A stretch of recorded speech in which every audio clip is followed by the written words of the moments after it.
Right Honorable Prime Minister, Honorable Minister, we are really excited that you could join us to start off this meeting today. Mine is going to be very easy, but before I go into the details of this welcome address, I wanted to recognize that there's someone who would have loved to be here with us today, had actually registered to be here with us today, but could not, for reasons that were beyond his. So let's stand up for 1 minute and recognize, take a moment of silence to recognize Mr. Kofi Annan, who was at the center of the founding of AGRA.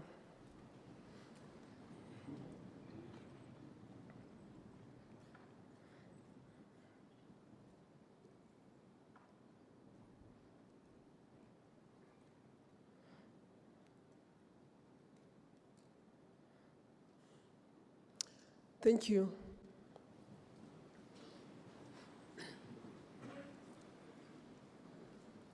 So we are very excited and very proud to bring the African Green Revolution here to Kigali, Rwanda. AGRA is, as an institution, actually started out with the call from Kofi Annan, as I said, for a uniquely African Green Revolution. The word unique was premised on the fact that people thought that Africa needed certain technologies to be able to drive a green revolution. And thanks to the work that we've all done, CG centers, AGRA, lots of institutions, NAS, governments themselves, we actually believe that Africa now has a significant bank of technologies to call on, a significant bank of models to call on to be able to drive an African green revolution. From Malabo, one of the things that has come up is the fact that we actually need to not just talk about technologies and how they could change farmers' lives, but we also need to talk about how those things come together from a leadership perspective. We were worried in 2016 that people were beginning to turn away from African agriculture. We seized the moment, and you saw how that re-energized the environment. You just saw it in the video, how that re-energized the environment. So with a bank of technologies, with significant interest in putting resources on the table, what is missing? Why are we still, 60 years after our independence, still the only continent that has not got food security independence and economic independence? These are things we must worry about. These are things we must talk about. And not to just talk about, but take leadership from what Malabo did. Start measuring our progress. Start holding ourselves accountable for the progress that we want to see. That's the theme of this conference. Can we actually start seeing, there's significant leadership. Can we start tracking it like we did with what the African Union did earlier this year with the biannual review, where they actually came up and were able to show that progress can be tracked, and we can actually start working now with the knowledge of the progress we've made or failed to make. So this is really the center of this conference this year. This conference recognizes that capacity and capability to deliver is now our major challenge. So here, the meeting we are launching today, the report we are launching today is at the center of that. What is it that is impeding or holding us back? Given everything we just heard, given everything now we know, what is holding us back? That comes together in the Africa Agricultural Status Report of this year that will be launched at the end of this meeting. So we really want to focus this meeting on capacity, capability to deliver, and then the theme of the conference. Let's lead, let's provide leadership, let's measure our progress, and let's see if we are growing. And if we are not growing, let's do things differently. How would we track our progress? How will you lead? So, ladies and gentlemen, I would like to welcome you to the conference. It's going to be a 4-day conference. Today, the key event is this. Later, around 5, we have a plenary, as you've seen in the program, which also talks about a major issue on this conference, resilience, given where we are at in the world today. Then tomorrow, we have lots of events that all look at different things, different areas of interest. On Friday, we have one of the major things we have a ministerial. We have over 25 ministers from across the continent. And really the key thing we'll be talking about is what we are saying here today. How will you lead as a minister? But also, what is holding you back? And how can anybody, among us, how can we all support to ensure that we get where we want to get? On Saturday, of course, we'll conclude with the high-level summit, where we have excellencies, heads of state, join us and talk about how they will lead differently so that we can achieve a green revolution we want to see.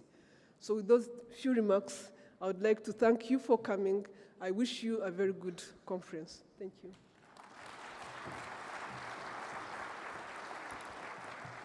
All right, thank you. Once again, a round of applause for Dr. Agnes Kalibata there.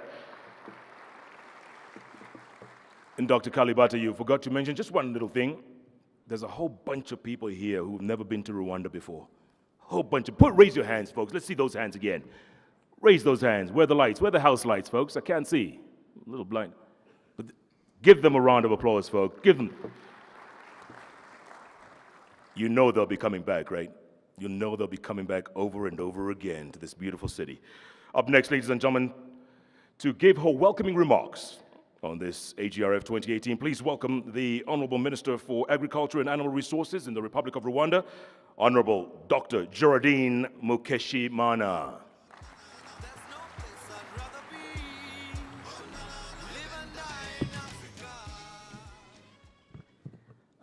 Dr. Edward Ngirente, the Prime Minister of the Republic of Rwanda, Dr. Agnes Kalibata, the President of the Alliance for Green Revolution in Africa, AGRA, Honorable Ministers present, Excellencies, distinguished colleagues, good morning.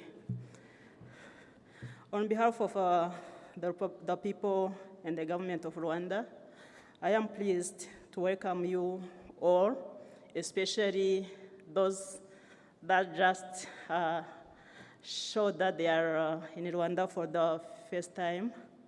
And a warm welcome to the Africa Green Revolution Forum, the 2018 edition.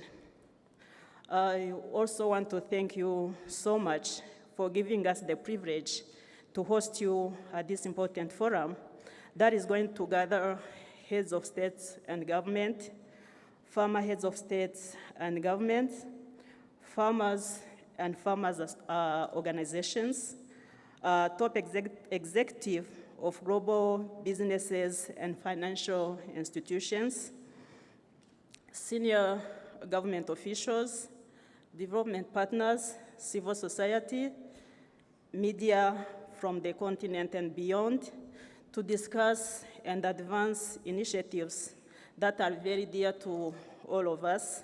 That is accelerating the transformation of agriculture in Africa, to unlock the treasures that are hidden in this $1 trillion industry, to drive better livelihoods of our people and the prosperity of our continent.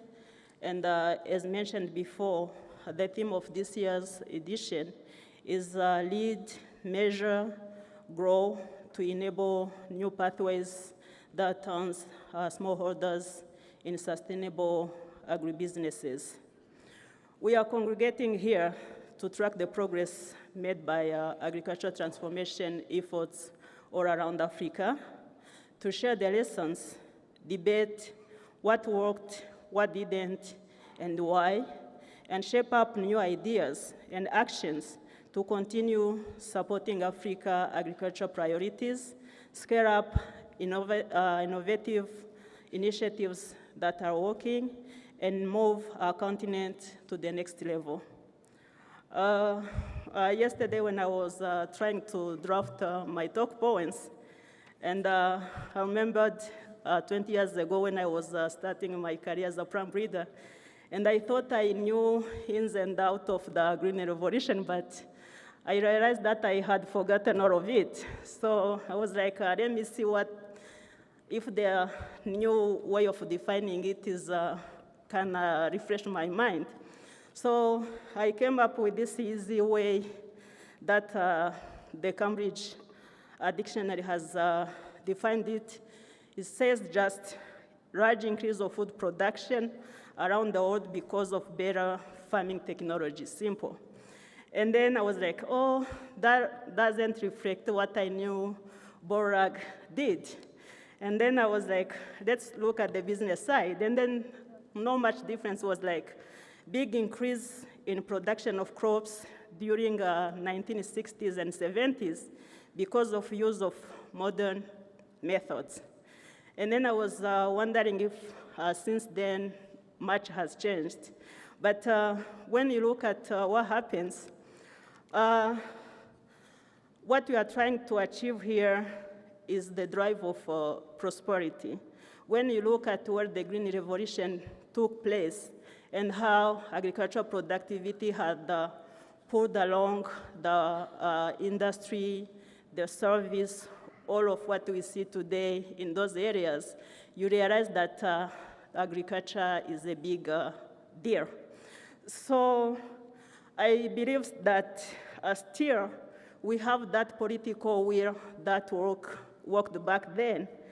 And of course, there are some differences that the climate has changed. The population has grown much more. But as the previous speaker has mentioned, we have accumulated more evidence, we have accumulated more data, we have accumulated more technologies. We have more tools and means, so I don't see anything that can stop us to move as fast as we could be moving. So we just need to take African agriculture beyond just guaranteeing the food security to the farming communities. The sector has to grow, has to create jobs to a young and growing population. It is set to drive the continental and international trades, and the agribusiness is to reach the $1 trillion, as I mentioned before, if what we are called to do today, we do it the right way. So the question now that we have been asked for the next 4 days is how do we make sure that the businesses of the smallholder farmers that are producing 80% of our food get to be fully integrated into the whole ecosystem? So my wish is that during this conference, we get beyond just citing the numbers and the potentials.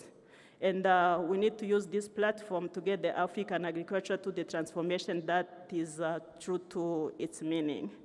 So once again, welcome to Kigali. Thank you, Jeff, you have made my life easier. I hope you already feel at home.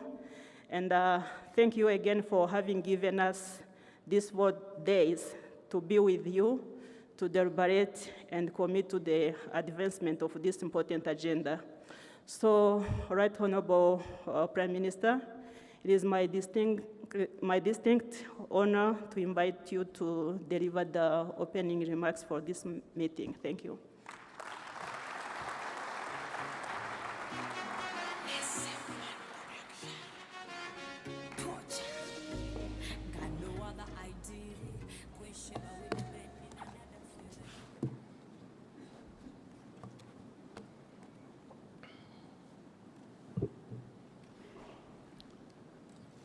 Honorable Ministers, President of Alliance of Green Revolution in Africa, AGRA, distinguished guests, ladies and gentlemen, good morning and welcome. I'm very delighted to warmly welcome to Rwanda all of you delegates to this 8th edition of the African Green Revolution Forum. The government of Rwanda thanks the leadership of the African Green Revolution Forum for having chosen Rwanda as the host of this year. This conference comes at an opportune time, a time when our continent is highly committed to addressing agriculture and food security issues. These issues are critical for the socio-economic transformation of Africa over the last 50 years, as highlighted in the African Union Agenda 2063. I wish to recognize the importance of this year's theme, which is Lead, Measure, Grow, enabling new pathway to turn smallholder into sustainable agribusiness. Equally important, I want to acknowledge the topic of the 2018 African Agriculture Status Report on strengthening government capacity to drive agricultural transformation.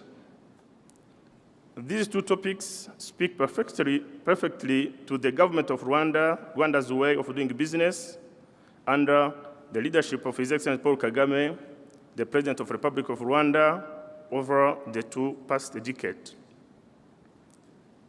Distinguished guests, over the past decade, most of African countries have been doing well in terms of economic growth. However, this economic growth should not make us forget the daunting challenges of improving the quality and the standard of life of Africans, starting by feeding our people. Despite the enormous potential for agricultural production on the continent, Africa is still lagging behind other regions of the world in terms of agricultural production. In this regard, the common challenges include limited use of modern agro inputs, limited access to finance, weak access to markets, especially for smallholder farmers, limited mechanization, underdeveloped irrigation systems, and inadequate extension services. There are many initiatives being done by many countries and institutions that can serve as a lesson to unlock the potential of agriculture. Agriculture transformation should aim at eliminating hunger and malnutrition, and this will address the issue of stunting, which negatively affects African human capital and our economy in general. Taking Africa's agriculture to the next level will require, among others, strong measures to translate existing strategies into tangible action. It is our common understanding that delivering sustainable agricultural transformation in Africa will require extraordinary efforts. Business as usual will not work. We need a strong commitment to implement strategies that we already have in place in most of our countries. As we all know, having a policy in place is one thing, and implement it in an appropriate manner is another. Transforming African agriculture sector will also require an active involvement of African states in driving this process. It is in the same spirit that in June 2014, African Union head of states and the government adopted the Declaration on Accelerated Agricultural Growth and Transformation in Malabo as a commitment to the comprehensive agriculture development framework that was adopted in 2023 in Maputo, Mozambique. To track the progress in meeting countries' commitment and highlight the key areas of improvement, tools including the regular review and Africa Agriculture Transformation Scorecard were set up. Distinguished guests, the theme of this 8th edition of the African Green Revolution Forum is also reflected in the 2018 Africa Agriculture Status Report. It rightly focuses on the essential aspect of strengthening government capacity to drive agricultural transformation. This report and the previous ones such as the 2017 that focused on business of smallholder agriculture in sub-Saharan Africa, the 2016 edition on progress toward agricultural transformation in Africa, and the 2015 edition on youth in agriculture should inspire all of us for actions. Without leadership, measurement, and evidence-based planning and accountability in program implementation, Africa would not be able to consolidate the modernization of its agriculture and agribusiness. Our expectation from this forum is for participants to strike deals that address fundamentals, impediments in the delivery of agricultural transformation in Africa. There is a need for policies being designed and implemented in different countries to cater for the following priority areas: use of modern agro input, including fertilizers and improved seeds, linking farmers to markets and strengthening agriculture value chain by promoting investment in infrastructure, scaling up existing innovation and market information system, warehouse and market-based risk management tools, developing irrigation and mechanization, building institutional capacities for agriculture transformation by putting in place plans and delivery mechanisms across public and private sectors, increasing youth participation in agriculture by encouraging youth to take over the aging African farmers by becoming engine behind the development of new agriculture enterprises, not just in farming, but also in processing, packaging, and returning of food stuff. Promoting research and innovation to bridge the existing yield gaps through productivity, enhancing and labor-saving technologies. Skill development by providing adequate agriculture education and appropriate trainings. Ensuring value addition of agricultural commodities for enhanced intra-Africa trade by focusing on agriculture infrastructure development, as well as preventing post-harvest losses. Private sector involvement in agriculture sector at all levels of the value chains. And above all, giving our citizens the ability to have decent lives that we all deserve. Distinguished guests, 2 months ago, the government of Rwanda, in collaboration with our partners, launched the 4th strategic plan for agricultural transformation as one of the tools for Rwanda to achieve its agricultural goals. In our national strategy for transformation, agricultural sector is planned to grow by 10% annually. This will significantly contribute to the creation of jobs, food security, and industrialization. This ambitious plan will require significant resources. The government of Rwanda is committed to working with all the partners to ensure its implementation.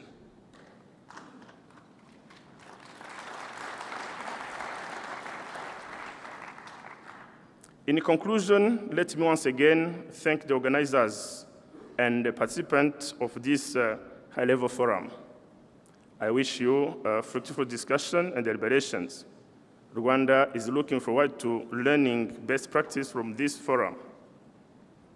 On this note, I'm pleased to declare the 2018 African Green Revolution officially open. And Prime Minister? I thank you for your kind attention.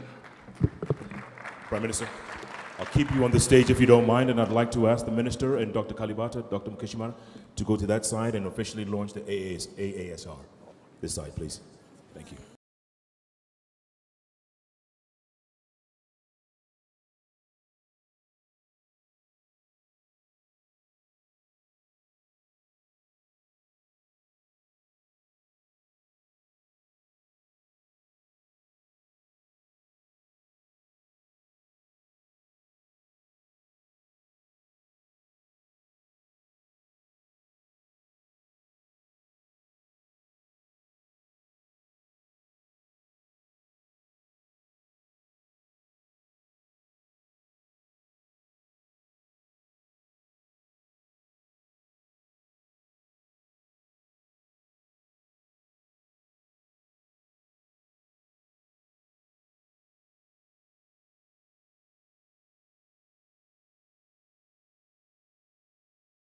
All right, thank you very much. And the copies of the AASR 2018 will be available for everyone in this room. Thanks once again. Round of applause for the Prime Minister, the Minister, and the President of the AGRA. Thank you. Thank you very much. So, ladies and gentlemen, let's get right into it. So, about 50 years ago, that's right, 1968, my next guest wrote a book. It was entitled Agriculture and the Path to Industrialization. It became a bestseller, used as a playbook by African presidents across the continent, including the late great Ethiopian Prime Minister Meles Zenawi. 50 years and 10 books later, that's right, he's just released his latest book. It's called Agricultural Development and Economic Transformation, fast becoming a bestseller. Oh, did I mention he's 92 years old? That's right. Ladies and gentlemen, to tell us about the key findings of the AASR 2018, please welcome on the stage Professor Emeritus at Cornell University and also President of the John Mellor Associates, Professor John W. Mellor. Round of applause, ladies and gentlemen.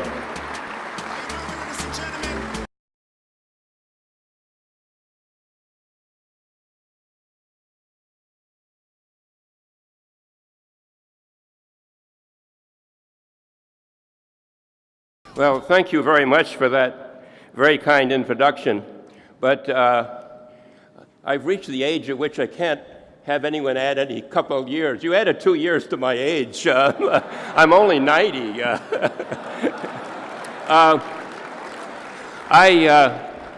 It was a great privilege to be asked by AGRA to work on this book, which has just been released. And it's a special privilege to be here to address such a distinguished audience. I feel that, there's so many people with so many titles, I can't go through them at this. But it is a great privilege, and thank you all for being willing to listen to me for a while. I could only give this is a very comprehensive book, covers a wide range of topics. It's a scholarly book. 6 chapters are written by people who reviewed intensively the literature in the area. So you read this book, you'll be well aware of all the literature that's relevant to these topics which we're taking up today. I could only give a brief flavor. I can't say, well, here are the 5 things that are really critical from this book. If you know those, you've got the book in hand. It's just not true. There are many, many things, and we can't just pick out a few of them. The book is not about what to do. Africa is very fortunate in having an extremely intensive body of work on what to do to get agricultural growth, which reduces poverty. You have CADEP, which is an extraordinarily detailed what-to-do book, and it's constantly kept up to date. This product from the African Union by a very distinguished group of largely African economists is a wonderful guideline to that. So this book and the topic that I'm dealing with today is not about what to do, but implementation, how to get it implemented. And there are a lot of people who would argue that the basic problem in Africa is not lack of knowing what to do, it's lack of implementation. So this book is concerned with the implication issues. The book is very clear to what we all know, but which we need to be reminded of sometimes. Agriculture is the sine qua non of private sector activities. It's private sector farmers and private sector businessmen doing the marketing, providing the input. Private sector is what makes the agricultural sector grow. But agriculture is very peculiar. It's not like the industrial sector. You can find no examples of countries achieving 3-4% rate of per capita agricultural growth without a major synchronized effort from government. Government action, not just policy, but government actions are essential to rapid growth in the agricultural sector. And this book is very clear about that, and then it runs through the various elements that are crucial in that effort. One of the critical elements to forwarding agriculture, you have to keep in mind that agricultural growth it's not a Ministry of Agriculture function. Ministry of Agriculture, of course, is crucial, but rapid agricultural growth requires efforts all through the other ministries in the government, including infrastructure and certain education and so forth and so on, and non-government agencies. So that one of the critical issues that the book treats is where is the political will for dealing with this very complex set of issues. The book is a little disappointing in the sense that it really doesn't tell us, because it's not possible to tell us, what outsiders can do to get political will. Political will comes from within the country.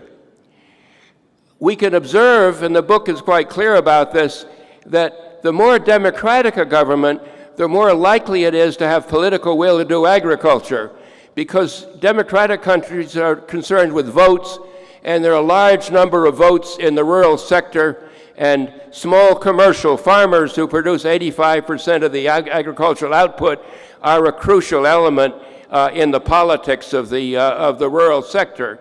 So as you become more democratic, either directly or at least becoming concerned with whether you can get votes or not, whether you have popular support, becomes an important element in getting the political will for agricultural growth. And the book has a long section dealing with that.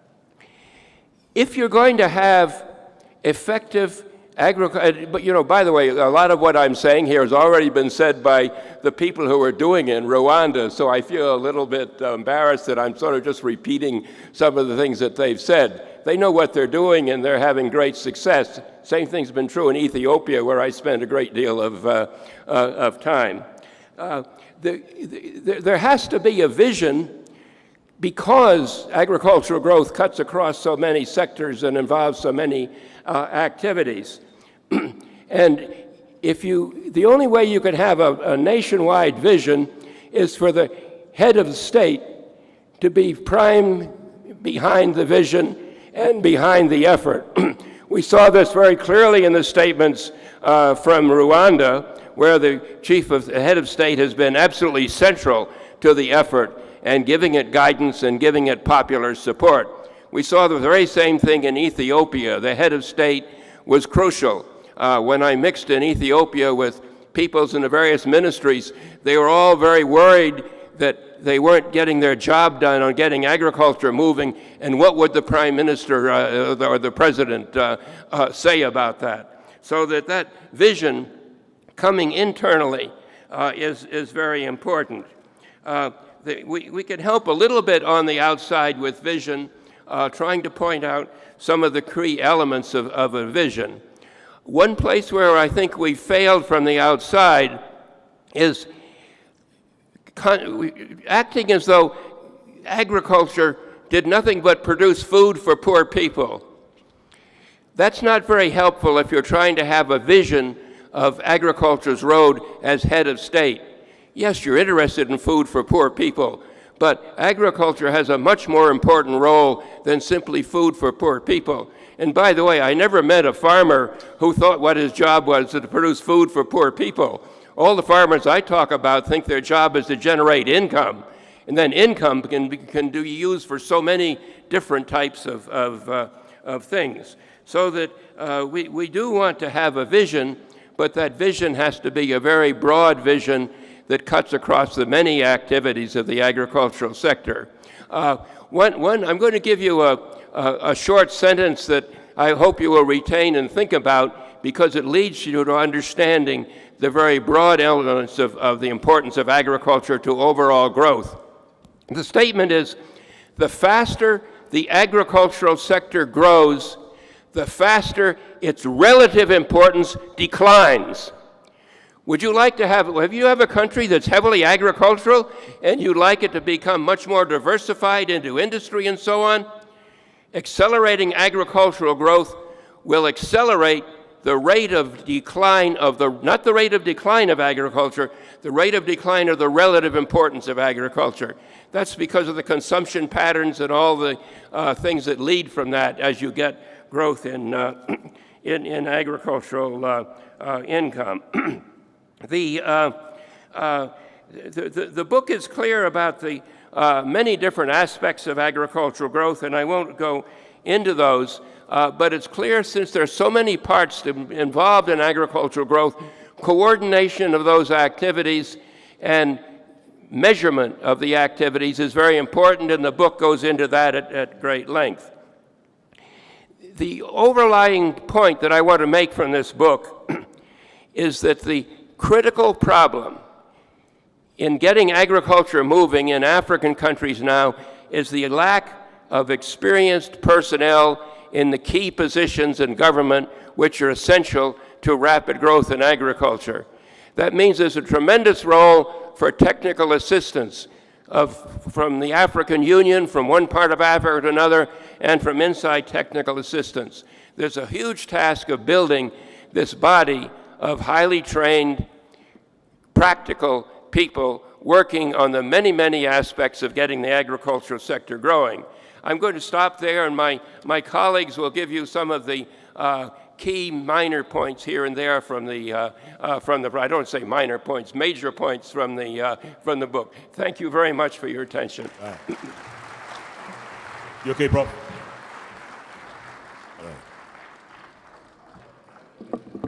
Once again, ladies and gentlemen, Professor John Mellor there, Professor Emeritus, 90 years old. Give or take 2. Thanks. All right, folks, straight into the first panel. And I'd like to invite on stage Dr. Godfrey Bahigwa. He's the Director, Department of Rural Economy and Agriculture, African Union. Mr. Jonathan Side, Head of Inclusive Growth and Private Sector Development Practice at the Tony Blair Institute. Dr. David Peary, Sub-Regional Coordinator for Eastern Africa, Food and Agriculture Organization, FAO. Mr. Mamadou Bitey, Managing Director, Africa Regional Office, Rockefeller Foundation. And last but not least, Dr. Holger Cray, Head, Africa Agriculture Policy Unit at the World Bank, or is it the bank? All right. Gentlemen, welcome. Thank you so much for being a part of this. In fact, let me just scoot on over and I'll get close. All right. Thank you again, gentlemen, for this part. You've heard what Professor Mellor had to say. You guys have been part of this report as well. So, Dr. Godfrey Bahigwa, you first.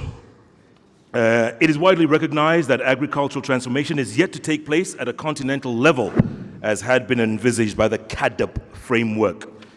What is holding countries back? What do you think is holding countries back, and what needs to be done to put countries back on track for agricultural transformation? Thank you, Jeff.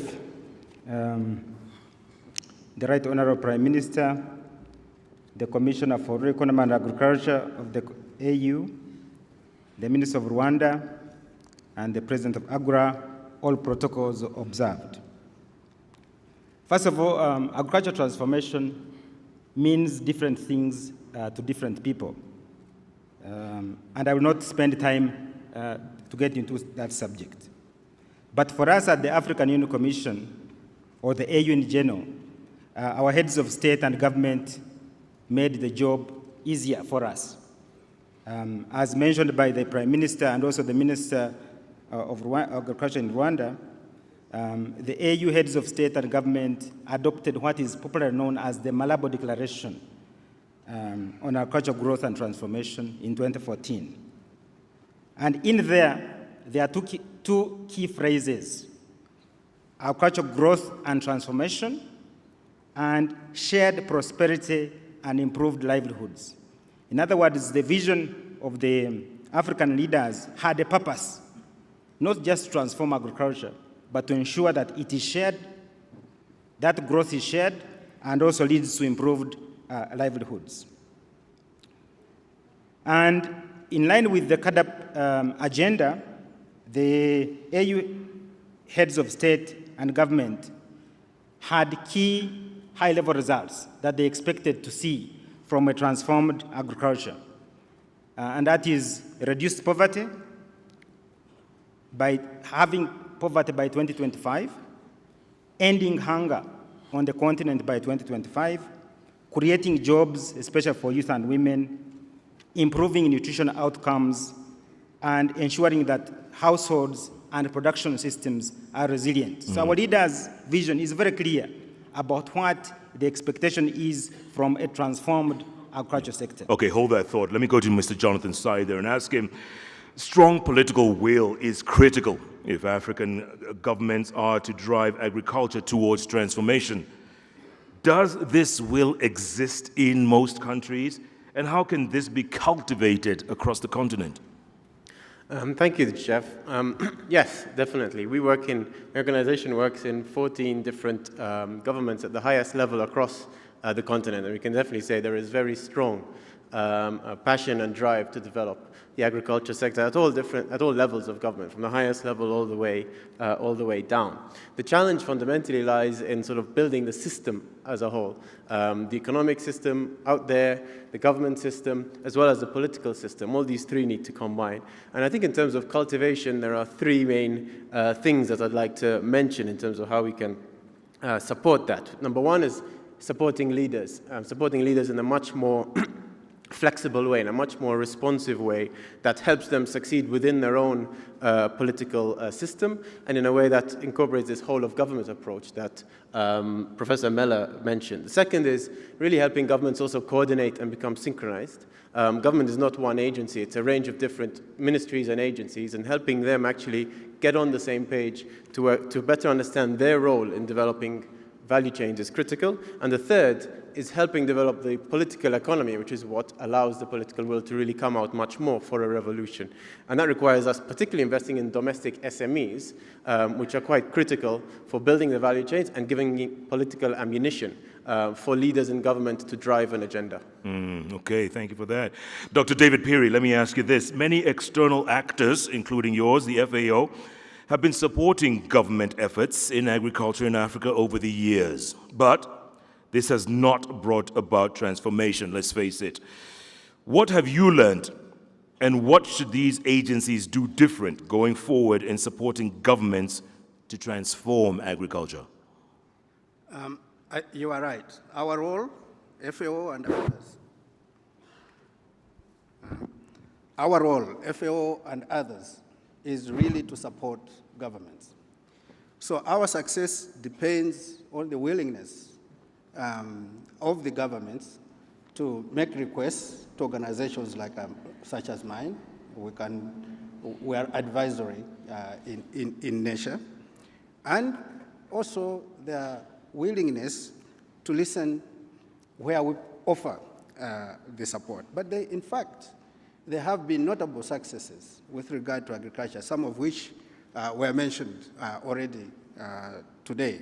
First, the Malthusian theory is dead. We know now that the world can produce enough food, even though the population is growing. We also know that despite the problems of climate change, communities and governments are becoming more resilient. I'll give you one example or two. In Southern Africa, 2 years ago, worst drought in 50 years. Not a single person died. Had that drought taken place 20 years earlier, it would have been a famine. In Eastern Africa, 2 years ago, there was also a big drought here. But the impact was limited. It means that the governments are becoming more resilient. We have also, I think, notable successes in agricultural research and extension, as well as agricultural education in general. Governments have also become increasingly sophisticated with regard to managing agriculture and food systems. Agriculture has also become quite sexy, as Dr. Kalibata rightly said, such that we have youths now, much more youths, going into agriculture than we used to have. I have a good example here of a young lady from Rwanda called Scovia. Scovia is a young, educated lady with a degree in ICT, but she's farming poultry. And there are thousands like her. So it means that there are some things that are going well. Have we done well all the time? No. There are fragmented support to countries. We have also policies that are inconsistent, that do not talk to each other. Even worse, they are sometimes outright contradictory. Yeah. Hold that thought. That's very good. Let's pick it up from there. Mr. Mamadou Biteye, mon frère. So as an African who heads an important player in agriculture in Africa, where do you think organizations such as yourself in the philanthropy space should focus on in order to support countries to drive transformation? Thank you very much. First of all, I think it was said, but let me just bring that again as a precision. What philanthropy does is not a substitute or even an option to what government can and should do. These efforts are actually complementary to what should be done, and we partner really to support states to implement their own vision of development. Where we stand out as philanthropic organizations is our ability to provide that catalytic investment, that risk capital that can help unveil or spur innovation. And when I talk about innovation here, I'm not just talking about disruptive technology or even new solutions. It includes also new ways of doing things, including in leadership and driving implementation. So then these innovations, new solutions actually, need even greater investment, either from government or from private sector or other actors, but also need sound policies actually to be able to go to scale. One of the things, and why this is very critical, because most of these governments are faced with many competing priorities in the context of really scarce resources. So really having to invest in untested solutions and roads is not a risk they can always take. So this is where I think that philanthropy more strategically can come in. The other thing is also probably supporting and building institutions that can complement the capacity of states. Some examples are here, and I'm proud to be here today because 12 years ago with Bill and Melinda Gates Foundation, we supported that uniquely African revolution by supporting the creation of AGRA. Here we are, and what it is doing to support African governments in implementation. Absolutely. And I think that the other one is, if you think about the Agriculture Transformation Agency in Ethiopia, supported by Bill and Melinda Gates Foundation, we see the contribution along the government of Ethiopia actually in turning around things. And examples are many. And I think that those are really among the places where actually philanthropy can come in strategically to support. Absolutely. Kofi Annan must be smiling wherever he is right now. Must be smiling. He's proud of us. Dr. Holger Cray, the bank. So the bank has proposed strengthening the capacity of ministries of agriculture, particularly with regard to policy and not just investments, okay? So wasn't this not tried before in the past, and how different is it now? Thank you, Jeff. And before I respond directly, let me tell you how excited I am to be here today under this theme. In 2016 at AGRF, and we saw the video, it was our co-host, Dr. Kalibata, who crafted the sentence saying the weakest factor in agriculture transformation in Africa is policy, not only technology. 2 years later, we do not only discuss an agenda that has stuck, but we actually have a status report on it. And it's in this environment that we basically call or propose that ministries of agriculture become much better at being that facilitator, at analyzing, brokering, and communicating their policy choices. And that is because we see a profound agriculture transformation going on right now. We see something that has not happened 10 years ago, and it's really reason for a positive narrative on agriculture. Let me quickly run you through the 5 main factors that I think warrant us believing that agriculture transformation is happening profoundly. First, the first difference to, say, 10 years ago, urbanization and a shift in target markets. Urbanization is the most pronounced demographic phenomenon on the continent at this point in time. The urban population will grow, and the urban population just consumes a completely different type of food, so-called PPP foods, more processed foods, more packaged foods, more perishable foods. And this becomes a target market, and it's our host country here that in its newer national agriculture policy also identifies the cities of the continent as a target market. Number 2, there's money to be made in sub-Saharan Africa agriculture today. Not only is there this growth in income I've alluded to, and consumers want more refined value-added foods, but we've seen an 800% increase in the value of food that's being traded in domestic value chains since the year 2000. This is significant. If somebody proposed to me to invest into another sector that can show these growth rates, I'd be investing. The third big difference, agrarian structure is changing, right? And I will only highlight that one really positive factor, that we see an increasing number of investor farms. Locals, Rwandans investing in Rwandan mid-sized farms, Tanzanians investing in Tanzanian mid-sized farms. These farms are very different. They employ, they invest, they attract service provision, and farmers hate me saying this, they are taxable and therewith become the center of attention of ministers of finance. Fourth, big data has finally, and IT has broken through economies of scale. It becomes applicable to the small farmer.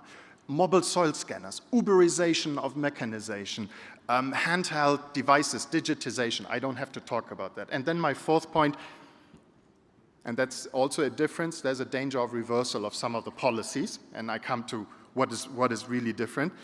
Institutional memory is weak. Nowadays, leaders might not remember mistakes made in the past, so there is a risk of reversal. And it's exactly in this environment that we propose ministries of agriculture to really strengthen, let me repeat this, their ability to analyze, broker, and communicate. Jeff, that's A, B, C, right? Analyze, broker, and communicate their policy choices. Not to be, as John said, the single ministry deciding, but become the chief orchestrator within a cabinet for the agricultural transformation course. Great stuff. Okay, gentlemen, I'm going to ask you all the same question going down, starting with you again, Dr. Bahigwa. Your biggest take-home from this, from the AASR 2018, what's your biggest take-home? Thank you, Jeff. Looking at the report and the summary that Professor Miller gave, 3 things come out. One is the need for committed political leadership, both at head of state level, to ensure that the development of the agriculture sector meets both growth and political objectives. So that is very critical. Second, that both public and private sector investments in the agriculture sector are important. They are complementary to each other to drive agricultural transformation. And third, that we need to have regular platforms to review the performance of the agriculture sector. And those reviews have to be all-inclusive, mutual accountability towards the performance of the agriculture sector. Those are the 3 take-home messages from this report that I pick. Thank you. Jonathan Said, you wrote one of the chapters. Tell us about that. What's your take-home? Sure. I think the main take-home, I'd say, particularly from the chapter which I sort of spent time researching, is basically that, in a nutshell, I think we need to find a bit of a different model for supporting governments. And we need to invest much more in new and innovative models for supporting governments, as Mamadou mentioned. I think it's worth thinking of 3 disciplines that we need for a revolution, for an agriculture revolution. First is the agronomy, the tech side of things. There's a whole body of work there that's been happening for a number of years and is really important. The second is the economic side, and this is the private sector side. How do we actually help markets and value chains work all the way from markets down to the farmers and even further back to inputs? But the third body of work, which is still largely missing from the equation, is the business of government, is the business of management, of implementation, and of delivery, which includes also the politics as a key part of it. And I think in this last part, it's worth thinking of four bases, four areas that can really help governments take the lead. One is, of course, the vision, is how it has to be a government vision from the country itself, and how can partners really rally around that. The second is a strategy which marries both is economically robust, but also politically robust, that works in the local context. And these are not documents, these are what's in the mindset of the leadership in particular. And how we can support that to emerge requires a different model. The other is coordination, and really how do we help platforms, particularly for the coordination of government. Government is not one agency, it's a range of different agencies with different mandates. So how do you help get the policy coherent, the governments to coordinate so they can get policy coherence between energy, transport, the Revenue Authority, Ministry of Finance, Ministry of Trade, and Ministry of Agriculture, and others, so that you get the policy coherence that's needed for the actors in the value chain to really take off on a transformative way. And the last bit is the delivery mechanism. We mentioned EATA in Ethiopia. There are a range of different models that can work in different countries, and each country has to find its own model, but you need a structure for delivery that helps you fix the biggest problems that are holding back the value chains that can really transform each country. Okay. Dr. David Perry, your take home. Political will. I think the expressed political will, whether it's Maputo in 2003, whether it's Malabo in 2014, needs to be put into action. It's easy to sign documents and to agree to them. It is much more difficult to implement. And if only the governments implemented those decisions that they have made themselves, it's not somebody else, I think we would have agriculture in a different way. Second, the policy environment is extremely important for agriculture. So, in fact, what the Minister of Agriculture, or is it Agnes Kalibata, mentioned earlier on, the issue is that what happens in the agriculture sector depends very much on what happens in other sectors. The ministries of finance, the ministries of planning are perhaps even more important with respect to what happens in the agricultural sector than the Ministry of Agriculture. This is extremely important. And the third one is that agriculture is well and alive. Okay, well and alive. Mamadou Bite, your take home. I think that the main thing, I can call it, the need to change mindset. I think this is best illustrated by the words of Professor Mark Olunga of Moi University. I think he might be in the room. He said this, and I quote him. He said, crops don't need rain. Crops need water. It sounds kind of obvious, but it's often sometimes that's Prof. Mark Olunga. Because oftentimes you see crops dying near a water stream because of lack of water when people are waiting for the rain to come. And I think that's similarly of what we've heard from Professor and what we've seen from the book. We need to change mindset because, as was said so many times, we know what to do. And why do we keep doing what we do when we know we do to do things differently? So for me, that's that mindset change that is really very important. Thank you. Okay. Crops don't need rain. Crops need water. It's not my words. It's Professor Mark Olunga. Dr. Holger Cray, your biggest take home. Ownership, true ownership. And I can be very brief on this, as Professor Meller has also elevated that to his first talking point in his discussion of the report. True ownership of the agricultural development agenda, of the rural transformation agenda on the heads of state level, on the entire cabinet level, as political will that does not only reside in a single line ministry, that develops a vision and a plan that is homegrown and that then institutions like ours can support, and not the other way around.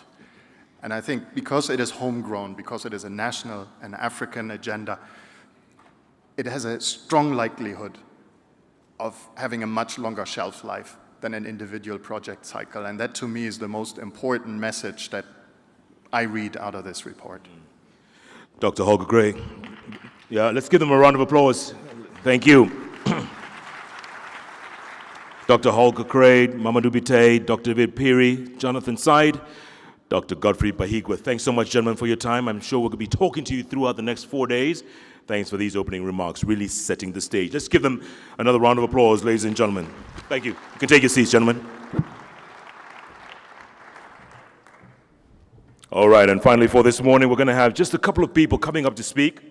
And they'll be doing that very shortly, starting with Her Excellency Ambassador Josepha Sako, talking about commitments made in the last couple of years, commitments made. Ambassador Josepha Sako is the Commissioner for Rural Economy and Agriculture for the African Union Commission. Please welcome Her Excellency Ambassador Josepha Sako.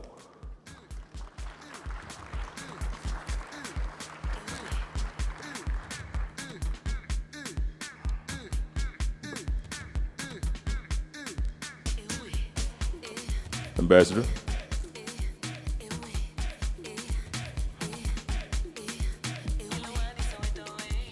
All right, maybe she just stepped out for a little bit. In the meantime, Dr. Bahigwa, did you forget something or you just want to speak again?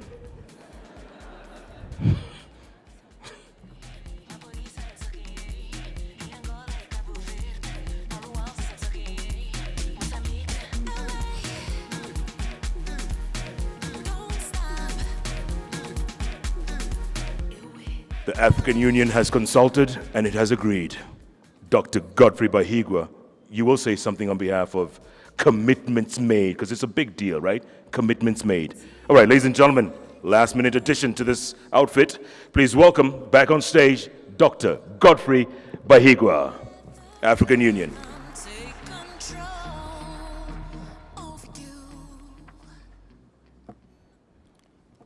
Thank you, Jeff. On behalf of my Commissioner, Her Excellency Ambassador Josepha Sako, I'll make some remarks in line with the theme. The theme of the conference is Lead, Measure, Grow. In my opening remarks, I did mention that AU heads of state and government met in Malabo in 2014 and made commitments in what is known as the Malabo Declaration. They made 7 specific commitments, and in their call for action from the AU, the NEPAD agency, and other partners, they called upon these institutions to produce a report every 2 years on the implementation of the Malabo Declaration. The inaugural biennial review report was produced and presented to the heads of state this past January, with 43 indicators across the 7 commitments.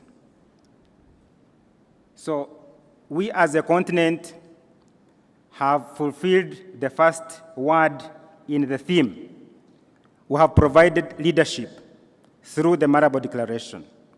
Secondly, through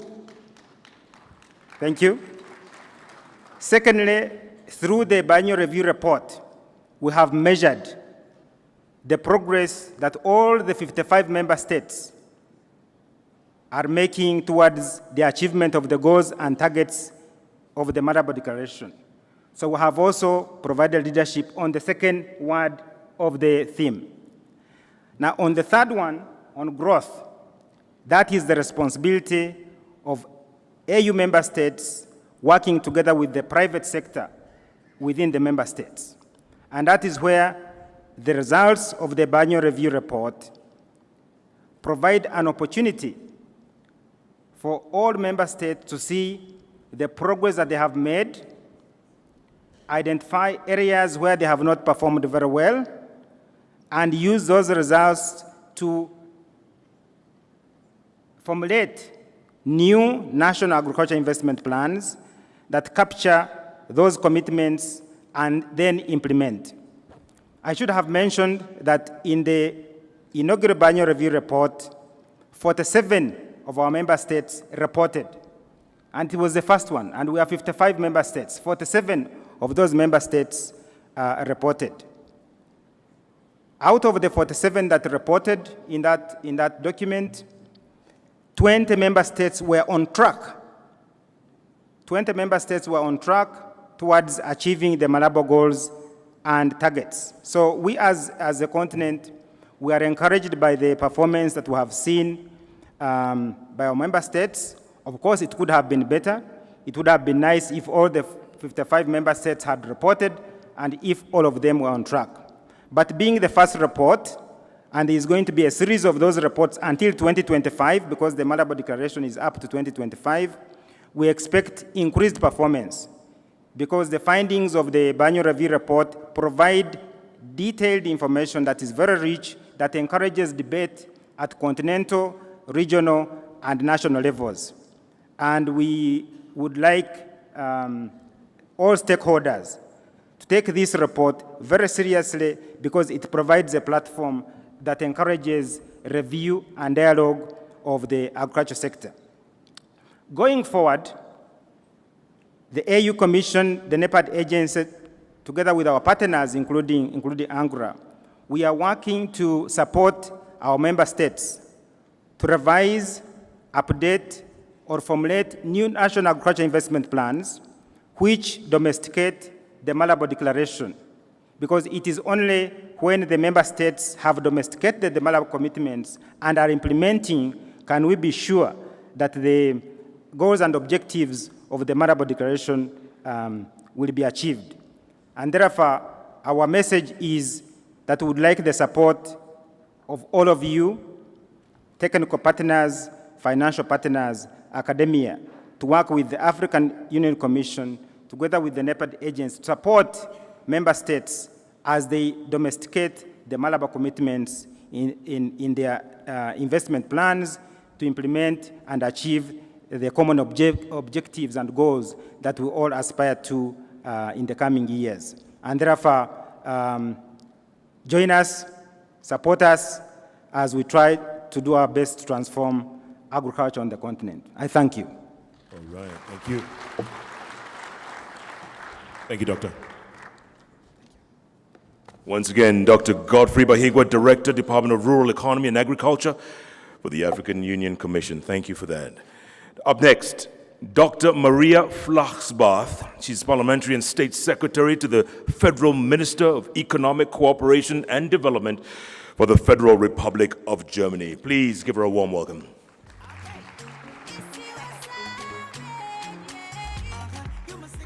Thank you, Jeff. Honorable Prime Minister, Honorable Minister, Excellencies, ladies and gentlemen.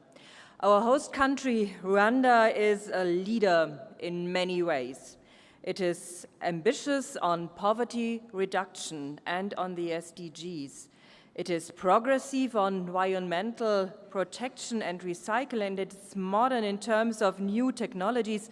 For example, there are car-sharing projects and a taxi app for sustainable mobility.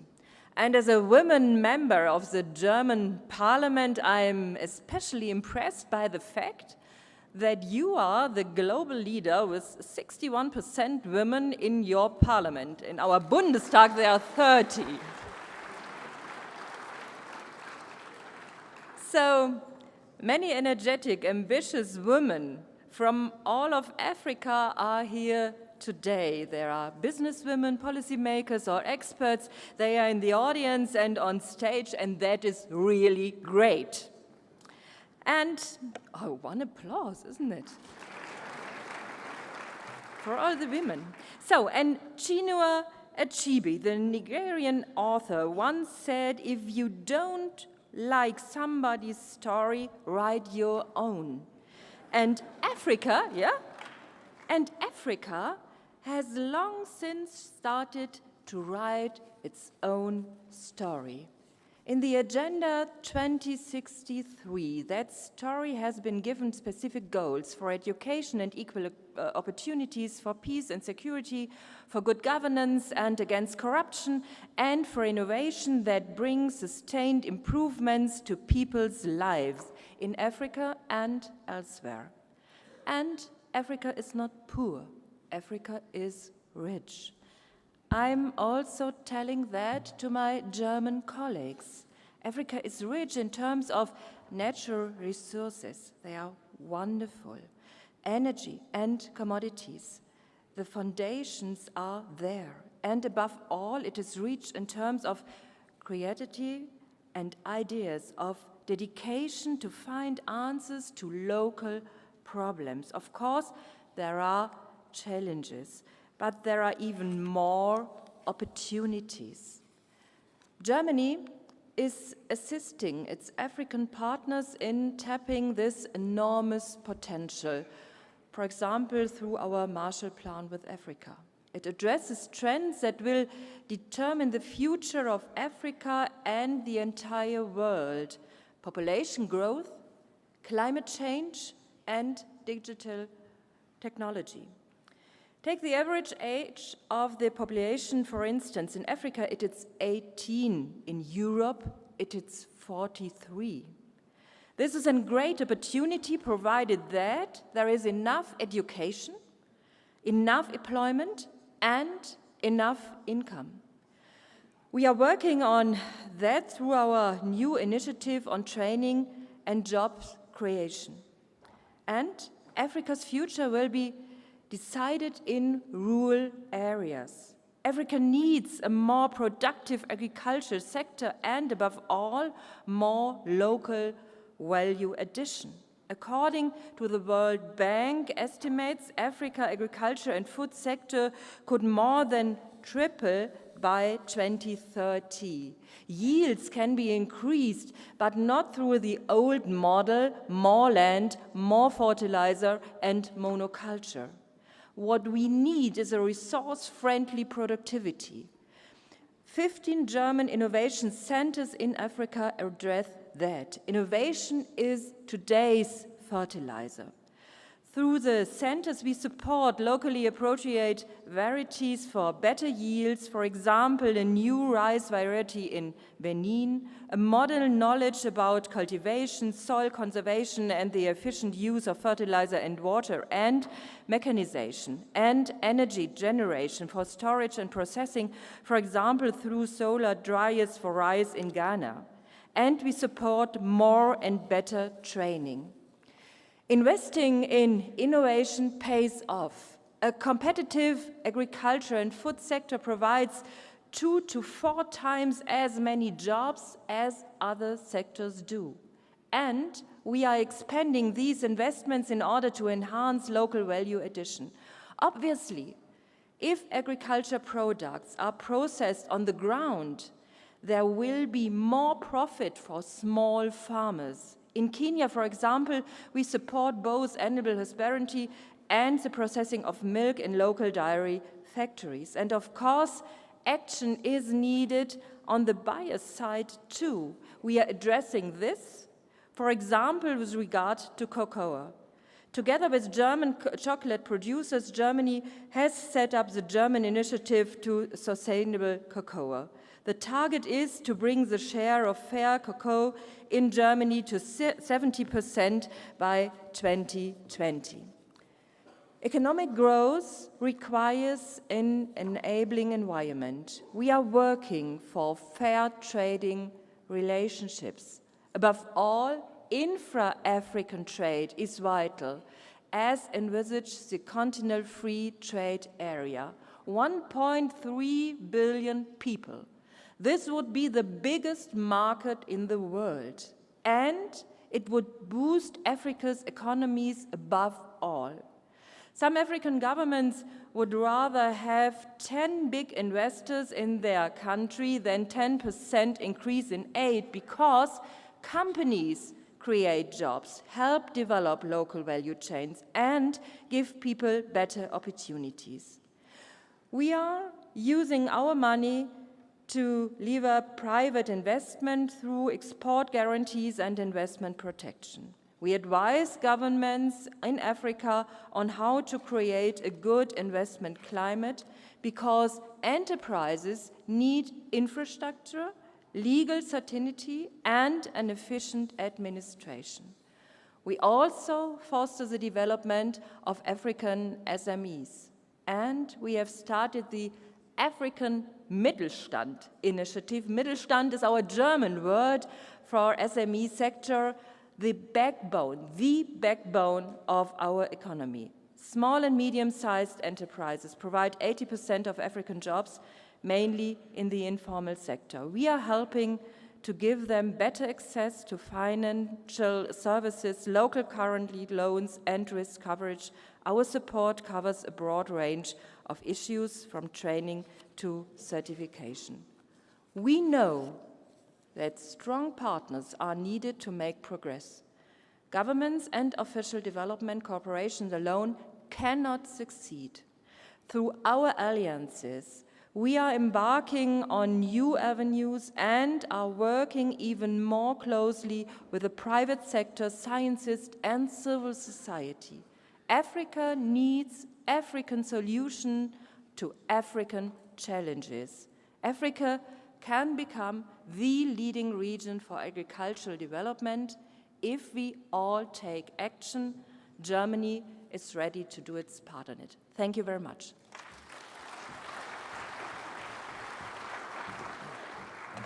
All right, Dr. Maria Flachsbach, Danke schön.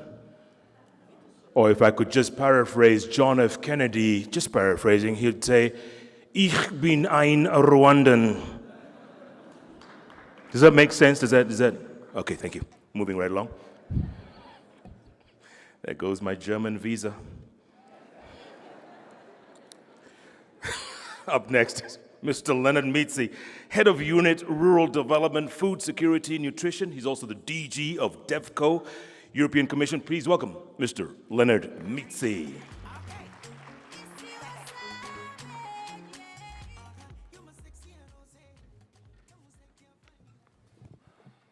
Thank you very much, and good morning, and thank you, Jeff. Honorable Prime Minister, Honorable Minister, President of AGRA, Excellencies, ladies and gentlemen. It is with great pleasure and honor to express some key thoughts on this official opening session of AGRF 2018. After last year's AGRF in Abidjan, the focus of this year's African Agricultural Status Report on catalyzing state capacity to drive agricultural transformation is timely. Following the publication and discussion in the biannual review report of the African Union Commission on the implementation of the Malabo Declaration on accelerated agricultural growth and transformation for shared prosperity and improved livelihoods. And we are also honored to be hosted by Rwanda, which scored so highly in the CADE process on institutional mechanisms for mutual accountability and peer review, access to agricultural services, access of rural women to productive assets, empowerment, and linkage of smallholders to commodity value chains. I actually had the opportunity to look closely to such a transformation during a field visit we paid with our colleagues of the Global Agriculture and Food Security Program in the Nyanza district in the southern province of Rwanda. My take-home message from this visit was transformation has and is possible with a focus on land development, increased productivity due to robust investments, linkages with agricultural services, including the support from the Rwandan Agricultural Board and savings and credit cooperatives, amongst others, innovation, integration of the food chain, and clearly digital transformation in the entire chain. And this brought me to actually look at the commitments delivery since last year, especially on how to meet the SDG 2.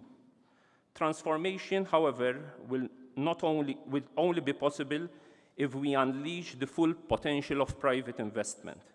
A transformation agenda needs to place agriculture and agribusiness at the center of economic policy making, with a model based on value chains that are fair and inclusive. And I would like to just outline what we as European Union, what our narrative is, as we briefly explained once we discussed the external investment plan last year. New investment and financing mechanisms and instruments are being developed, and new funding has been made available. The European Union has launched the external investment plan, which strengthens our existing blending activities, and in collaboration with our development banks, we are providing a guarantee fund with a value of around 1.5 billion to leverage greater investment in Africa and the neighborhood up to 2020. In the post-2020 financing proposal under the multi-annual financial framework, the proposal is to allocate up to 60 billion for guarantee investments. We are going to actually unleash the first guarantees under renewable energy and SMEs, and in the next years also in agriculture and agribusiness, and I will explain more specifically what we are going to do under agriculture. Private investment requires more than financing, however. It requires an enabling framework that cannot be neglected. Indeed, it is one of the foundations. Improvements in the enabling framework requires long-term engagement with governments at a local level, supporting their commitments. Budget support, as we are doing in Rwanda, is a privileged approach to improving the enabling framework, and we stand ready. Naturally, it requires the strong will of governments to lead on these improvements. The European Union has stepped up its efforts to strengthen local dialogues, involving as well farmers' organizations. This builds on improved understanding of the local business climate, as well as including local private sector to such discussions by giving them a real voice in the dialogue with government. The CADEP biannual review is making a useful contribution to this local dialogue process. I would like to mention some recent EU initiatives for blending in agriculture amounting to around 130 million euros. These essentially take the form of first loss shares, so allowing other investors to enter market segments which they would otherwise not have considered, improving the investment prospects for smallholders. And I would like to enumerate, for example, the Huruma Fund with Cofidis and ACID in 2018, focusing on microloans to the tune of 20 million. An agribusiness capital fund with IFAD, focusing on tickets between 20,000 and 1 million euros to the tune of around 45 million. AGRIFI facility with FMO, aiming at 1 to 4 million brackets, and we have also been contributing to KFW's African Agriculture Trade and Investment Fund, which addresses the bracket 5 to 15 million bracket. Some concluding remarks. We look forward clearly to the next 4 days of discussion and debates, and we would like these debates and discussions to culminate in giving a framing for a delivery model. We spoke a lot this morning about implementation. We clearly need a delivery and implementation model that shows impact on the ground, with particular emphasis on women and women empowerment in rural areas, and also youth. The European Union clearly is very much involved on both fronts, both on gender empowerment and gender mainstreaming, but also on engaging better and empowering youth in rural areas. And secondly, to provide clear signals to the international community, to the donor community, financial institutions, international organizations, of the need to achieve a sustainable food future. And we should use this week's proceedings to feed into the next events, high-level events, which are coming in the next 2 to 3 months. First of all, the One Planet Summit, which will be at UNGA, the UN General Assembly, in two weeks' time. In Rome, the Committee on World Food Security, which will also have a ministerial panel in a month's time, and the Innovation Symposium, which will clearly discuss the role of innovation in agricultural food systems, which will clearly be the game changer, not least here in Africa. And also, last but not least, because this was not mentioned much until now, is to give a clear signal on the need to improve how trade and markets function, because an important part is the multilateral trade context and the prosperous trade environment, which will only be the way forward to have positive impacts on the creation of jobs and growth in rural areas. Thank you for your attention.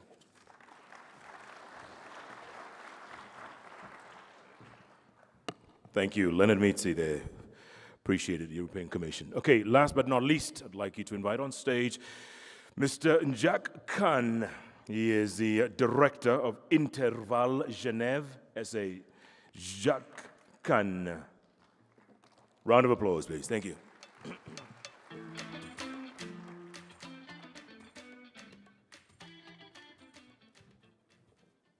Ladies and gentlemen, I'm impressed to be in front of this audience. Last year, during the AGRF, we have signed an agreement in front of the authorities in saying that rice was a very important component to West Africa and that we would develop a program on 3 countries, which are Ghana, Côte d'Ivoire, and Senegal. Since what has happened was regular meetings and working sessions with governments, the various partners, and I am happy to say that we have made tremendous progress. Production of rice is key to West Africa. As you know, it is the biggest burden for the West African continent. When Côte d'Ivoire imports 1.3 million tons, when Ghana imports 700,000 metric tons, and Senegal 1 million tons every year, it is a threat. It is jobs that our kids are not seeing. It is a huge pressure in terms of currencies. So these 3 leaders have committed last year that by 2025, when I say the 3 leaders, the heads of state, that by 2025, there will be no more imports of rice. Since in Ghana, the program Planting for Food and Job, the Rice Chapter, has been developed under the leadership of the Minister of Agriculture in close conjunctions with the other ministers, and it was mentioned earlier, with the Ministry of Finance, Trade, Industries, among others. In Côte d'Ivoire, early this year, the President Ouattara has decided to create an executing agency in order to be able to execute this program called ADERI, and has funded and requested for regular follow-up and reporting. In Senegal, the progress has been made with the Africa Development Bank and other donors, development partners, in order to be able to fund the first tranche of the infrastructure of the program. I would like to, many people, some of the people here know me. I'm that crazy person who keeps saying, we have to wake up. We have to do it now. We have to make sure that what we agree, that we have to do it. We have to understand why in one specific areas, we have 10 different donors developing their programs, being a GIZ, a USAID, JICA, COICA. We have different fundings in parallel from the World Bank, from Africa Development Bank, from Islamic Bank. There's a number of programs happening on this continent that have been deployed, designed, very often from outside. We have CADAP. CADAP is clear. No other continent has such a beautiful program. It just needs to be rolled. But to roll it, people have to sit, share the vision first. Once the vision is set, to organize how it's going to be rolled. I'm coming back on rice, because rice is probably among the commodities in West Africa the more complex one, because it needs irrigation. Irrigation ranges between $5,000 to $20,000 per hectare for irrigation. Can you imagine the amount of money? Our government don't have the budget.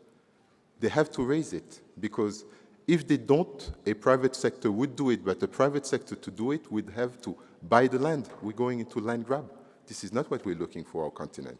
So it means that our governments have to do their business plan, how they can borrow the money and how this money will be reimbursed over a period of time. I'm just flying in this morning from China. I can tell you that lots of commitments have been taken there. Half of the amount for the infrastructure that is designed for the 200,000 hectares of this REEF program have been committed on Monday. What needs to be done now is the various actors to work together, share the vision. I'd like to recall 2 years ago, during the AGRF, I think it was in Kenya, and I do remember that the president of AGRA had the last day called in the various ministers of agriculture of West Africa in saying, the money is available for your programs.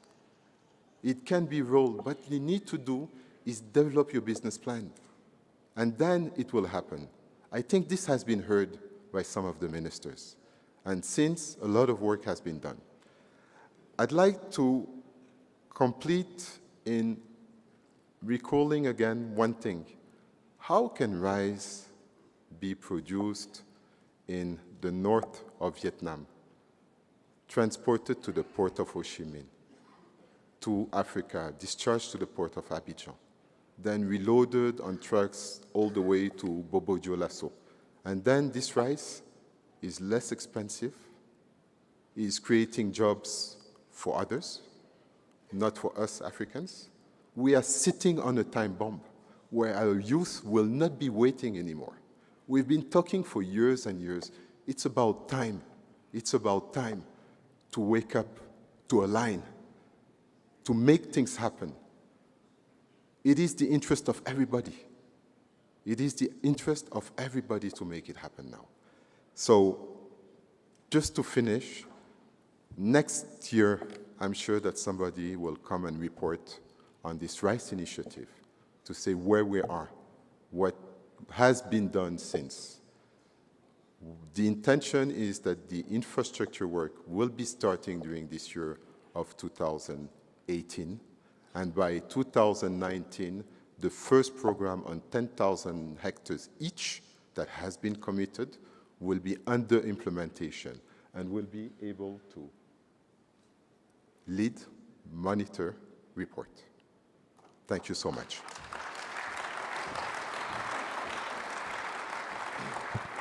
All right, Jack Khan, good way to end this note. Honorable Prime Minister, Honorable Minister, President Kalibata, distinguished ladies and gentlemen, excellencies, this brings us to the end of this first part of this morning's session. Thank you so much. 2 points I'd like to make before we do that. First, there will be a feedback survey. That'll be emailed to you from the organizers. Please send your feedback on what you think so far. And 2, shuttle service, I understand, was a bit of a problem this morning from the hotels, the shuttle service. Here's how it works. Every morning, starting at 7 a.m. all the way to 9 a.m., the shuttles will be flowing from all the various hotels. And in the afternoon, evening, from 4 p.m. to 7 p.m. every day this week. Also, the coffee break, I have cut it down to 15 minutes, and I'll be monitoring. It's not my fault. So 15 minutes, let's have a coffee, let's hang out, and then we go into our breakout sessions. There is an app you should download on your phone. It tells you exactly where the sessions are, or just take it from the program. You will get AASR report over there as you go out as well. And there will be a press conference. Dr. Mukeshimana, Dr. Kalibata, Dr. Jennifer Blanke, Professor John Mellor, someone tell him over there, he might not be hearing. Ambassador Sacco from the AU Commission. All of you, 11:30 downstairs. Professor Mellor, are you with us? Yeah. Okay, thank you. In the meantime, ladies and gentlemen, thank you so much for being a part of this. Let's go have a good time, enjoy the next 4 days.